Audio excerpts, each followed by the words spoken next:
Fico feliz por você estar interessado no estudo das Escrituras. Hoje vou fazer um estudo a respeito do selamento. O selamento é colocado em várias partes na Bíblia e ele é um episódio específico e importante que aconteceu e que vai voltar a acontecer novamente.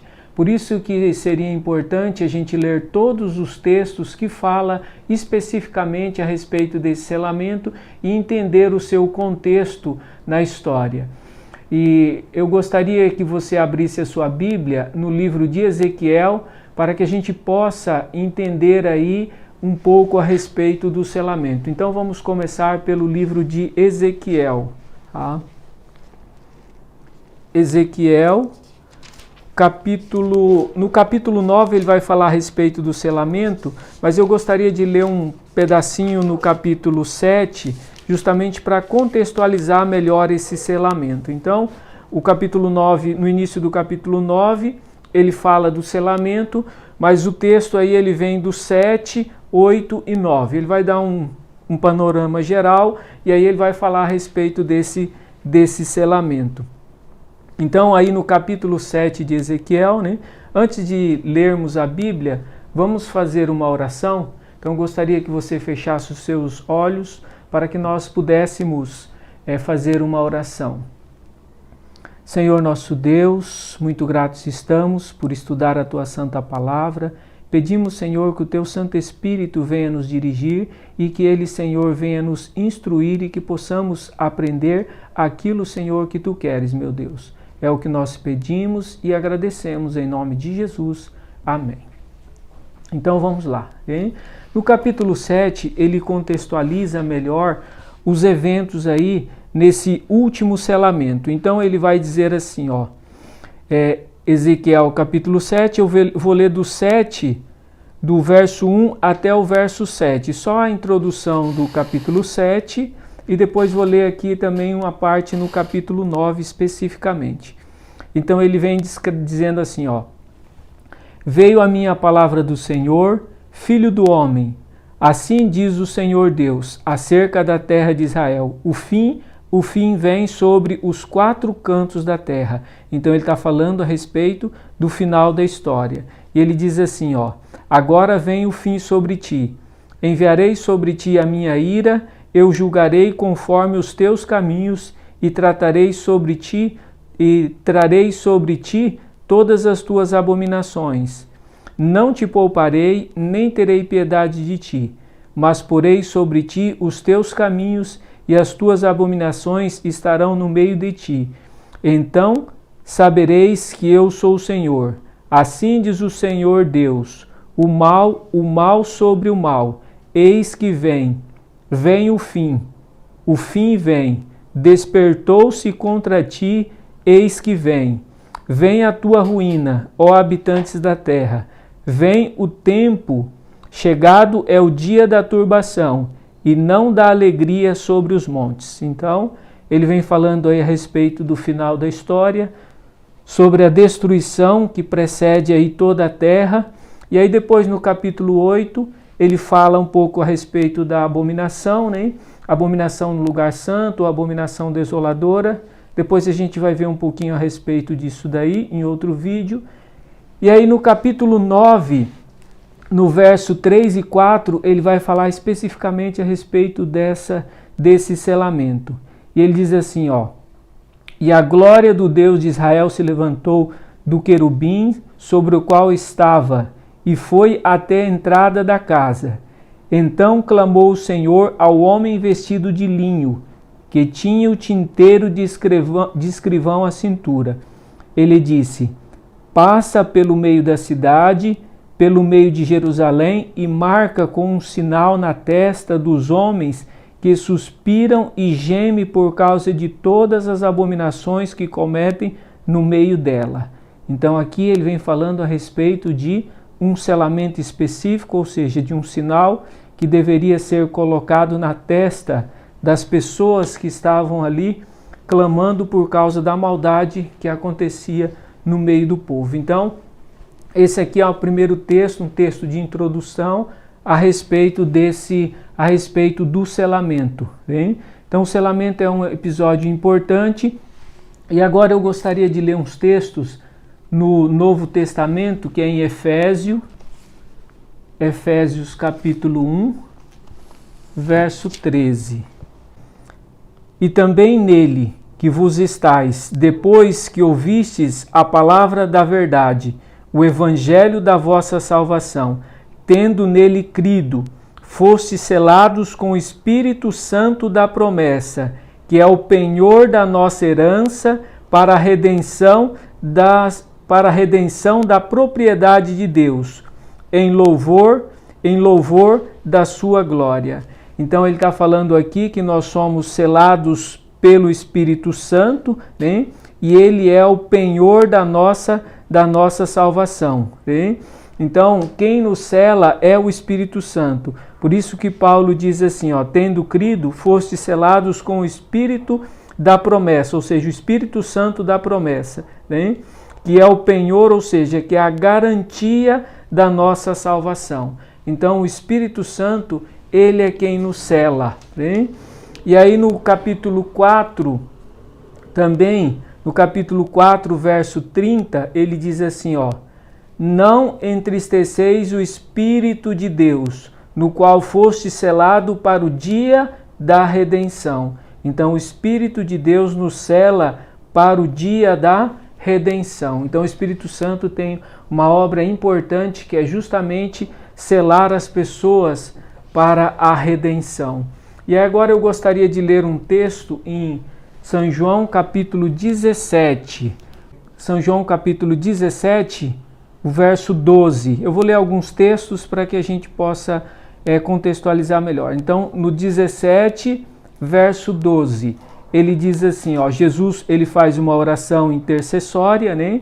Ele começa por ele, depois ele ora pelos seus discípulos, ele ora por todos aqueles que viessem a crer nele, e aí ele diz assim, estando eu com eles no mundo, guardei-os no nome que me destes, nenhum deles se perdeu, senão o filho da perdição, para que se cumprisse as Escrituras. Esse texto de Jesus é um texto muito interessante, porque Jesus aqui, ele agradece a Deus porque todos os discípulos, ou seja, se salvariam. Apenas Judas se perderia. E aí por isso que ele diz assim, estando eu com eles no mundo, guardei-os no nome que me destes. Nenhum deles se perdeu, senão o filho da perdição, para que se cumprisse as Escrituras. Ou seja, desse ponto em diante, que começaria a história dos discípulos com o cristianismo. Ou seja, a vida deles, né, com Jesus iria começar justamente depois da morte de Jesus. E aqui Jesus já agradece dizendo que todos eles se salvariam. Por que Jesus disse que todos eles se salvariam? Justamente porque eles seriam selados com o Espírito Santo. Esse selamento aconteceria por ocasião do Pentecostes. Na realidade, o Espírito Santo, ele vai selar as pessoas. E o selamento do Espírito Santo, ele não é um momento ou uma circunstância. Ele é uma história de vida. Por isso que aqui Jesus fala, a respeito dos seus discípulos e fala também a respeito de Judas. Então, quando a gente compara a história de Judas e de Pedro, o Espírito Santo fica bem característico na vida desses dois discípulos de Jesus. Ou seja, Pedro e Judas, o Espírito Santo trabalhou na vida deles. Judas fechava o coração para o Espírito Santo. Pedro, apesar dos seus altos e baixos, mas ele permitia que o Espírito Santo trabalhasse na vida dele. Por isso que ele passou por aqueles momentos difíceis, mas o que acontece? Ele abriu o coração ao Espírito Santo. E na realidade aqui, entre Judas e Pedro, foi uma história de vida, porque ambos os dois tropeçaram, mas só que Pedro permitiu que o Espírito Santo trabalhasse na sua vida, enquanto Judas fechava o coração para o Espírito Santo. Por isso, quando a gente volta um pouquinho e a gente lê aqui no capítulo 15, no verso 26, ele diz assim, ó: quando vier o Consolador, que da parte do Pai vos enviarei, o Espírito da verdade que procede do Pai, ele testificará de mim. Ou seja, o Espírito Santo falará de Jesus Cristo. Hein? No 16:8 ele diz assim, ó: quando ele vier, convencerá o mundo do pecado, da justiça e do juízo. Na realidade, hoje nós recebemos o Espírito Santo. Ele trabalha na nossa mente. Quando uma voz diz assim, olha, esse é o caminho correto, andai por ele. Esse é o Espírito Santo. Quando ele adverte você, olha, isso é errado, isso não deve ser feito. É o Espírito Santo trabalhando na sua vida. Mas quando ele sela definitivamente o que aconteceu com os discípulos, eles foram selados, ou seja, quando eles foram selados, eles foram destinados à salvação. Por isso que o verso 12 do capítulo 17 só faz sentido nessa situação, porque quando Jesus olha e vê que os seus discípulos seriam selados pelo Espírito Santo por ocasião do Pentecostes, ou seja, eles estavam garantidos à salvação. Ou seja, dali para frente, eles iam cumprir aquilo que o Espírito Santo determinasse e eles seriam salvos. Por isso que Jesus, antes de começar a história deles, Jesus já agradece pela salvação deles. E o Espírito Santo é importante porque ele é quem convence a gente do pecado, da justiça e do juízo. Hein? Então, por isso que os discípulos eles foram selados com o Espírito Santo. E aqui no capítulo 14, verso 16, ele diz assim, ó: eu rogarei ao Pai, e ele vos dará outro Consolador, para que estejais convosco para sempre. Ou seja, o Espírito Santo ele sempre vai estar com os salvos, principalmente no final da história ele será retirado, mas ele será retirado das pessoas do mundo, mas ele permanecerá na vida dos salvos, porque ele é o penhor e a garantia da nossa salvação. Por isso que o Espírito Santo ele é importante para que a gente possa se salvar. Por isso que ele diz assim, ó, né? Ele estará com vocês para sempre. Ou seja, o Espírito Santo vai permanecer com os salvos para sempre. E ele vai selar as pessoas para a salvação. Por isso que quando os discípulos foram selados, eles foram destinados à salvação. Então isso é importante e assim como aconteceu no Pentecoste, nós também esperamos um segundo selamento. Isso vai acontecer por ocasião da chuva seródia. Então nós aguardamos aí a chuva seródia e quando esse Espírito Santo for derramado novamente, muitos serão selados. Quando é que isso vai acontecer? O derramamento do Espírito Santo, como está colocado aí no site, então lá você pode observar no mapa que o tempo está próximo do derramamento do Espírito Santo. E esse derramamento do Espírito Santo na chuva seródia será importante para nós que vivemos no final da história, nós que estamos no tempo do fim. Então lá pelo mapa você pode observar o tempo do derramamento do Espírito Santo. E agora, para encerrar o nosso estudo, eu gostaria de ler uns textos em Apocalipse, que também vai voltar a falar a respeito desse selamento, para que a gente possa fechar aí e tirar as nossas conclusões finais. Apocalipse capítulo 7 e no capítulo 14. Então no capítulo 7 e no capítulo 14 ele fala a respeito dos 144 mil e ele vai falar também a respeito de um selamento específico. Depois eu vou fazer um vídeo a respeito dos 144 mil, mas agora a gente vai se ater principalmente no processo do selamento. E ele diz aí, ó, no capítulo 7, ele diz assim, ó: depois dessas coisas, vi 4 anjos que estavam sobre os 4 cantos da terra, retendo os 4 ventos da terra, para que nenhum vento soprasse sobre a terra, sobre o mar ou contra árvore qualquer. Vi outro anjo subir do lado do sol nascente, tendo o selo do Deus vivo, E ele clamou com grande voz aos 4 anjos, a quem fora dado o poder de danificar a terra e o mar, dizendo: não danifiqueis a terra, o mar ou as árvores, até que tenhamos selados na sua testa os servos do nosso Deus. E ouviu o número dos que foram selados, eram 144.000, de todas as tribos dos filhos de Israel. Então, ele utiliza mais ou menos a mesma linguagem que Ezequiel, ele fala do final da história, e ele fala aí que serão selados 144.000 especificamente. Então, vai ocorrer esse selamento está no final da história, né? E aí no capítulo 14, no verso 1, também fala a respeito desse selamento. Ele diz assim, continuando falando a respeito dos 144.000, né? Ele diz assim, então olhei e vi o Cordeiro em pé sobre o monte Sião, e com ele os 144.000, que traziam escrito na testa o seu nome e o nome do seu pai.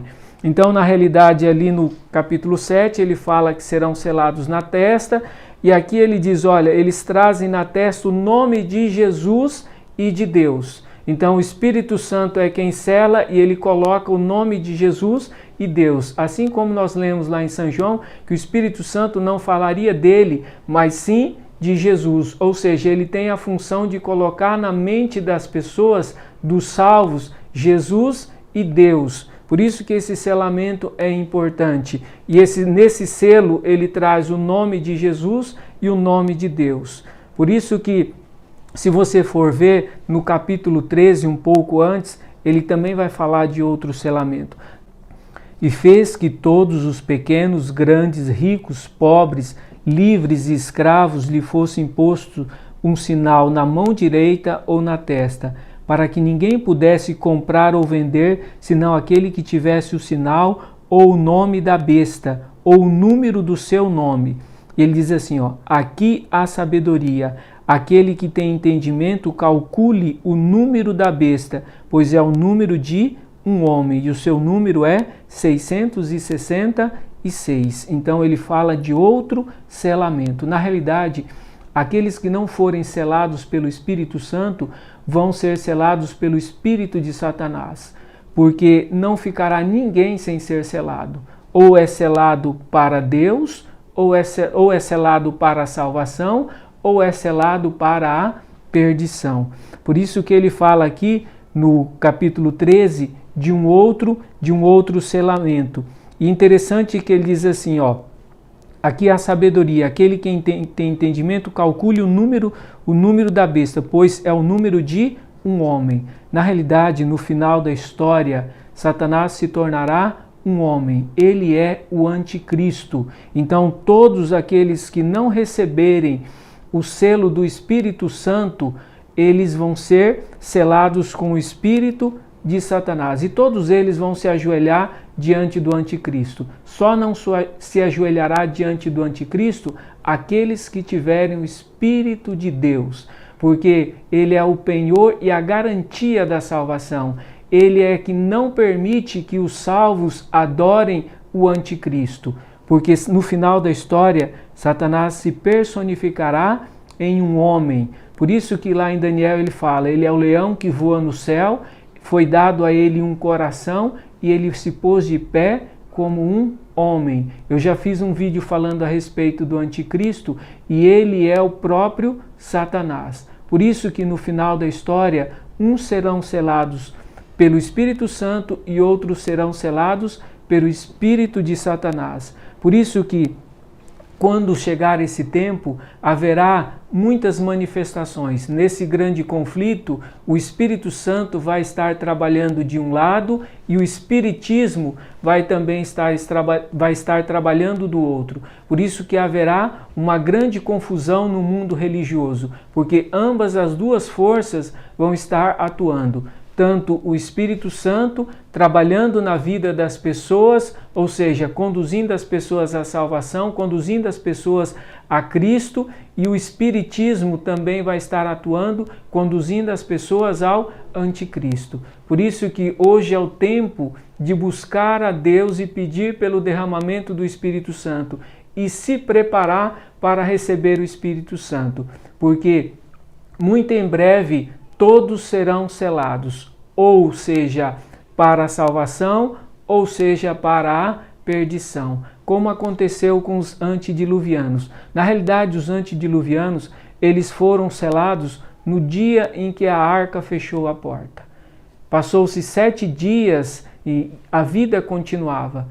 Ou seja, eles já estavam destinados a se perder. Então, agora no final da história vai se repetir também a mesma coisa, ou seja, muitos serão selados pelo Espírito Santo para a salvação, ou seja, esses que têm o selo do Espírito Santo serão conduzidos a Deus e a Jesus. Por isso que ele fala, tem na sua mente única e exclusivamente, ou seja, Deus e Jesus. E os outros serão selados justamente para a perdição. Esses que serão selados para a perdição, eles vão se ajoelhar diante do anticristo. Por isso que é importante você buscar hoje o Espírito Santo, porque hoje ele está trabalhando na vida das pessoas. Hoje ele está conduzindo as pessoas no caminho da verdade. Mas haverá um tempo em que os casos forem encerrados. E quando os casos forem encerrados, nós seremos selados. Por isso que nosso tempo de buscar o Espírito Santo é hoje, porque quando formos selados, nosso caso já foi encerrado. Que Deus possa abençoar você, que você possa receber o selo do Espírito Santo. Esse é o desejo do meu coração. Amém.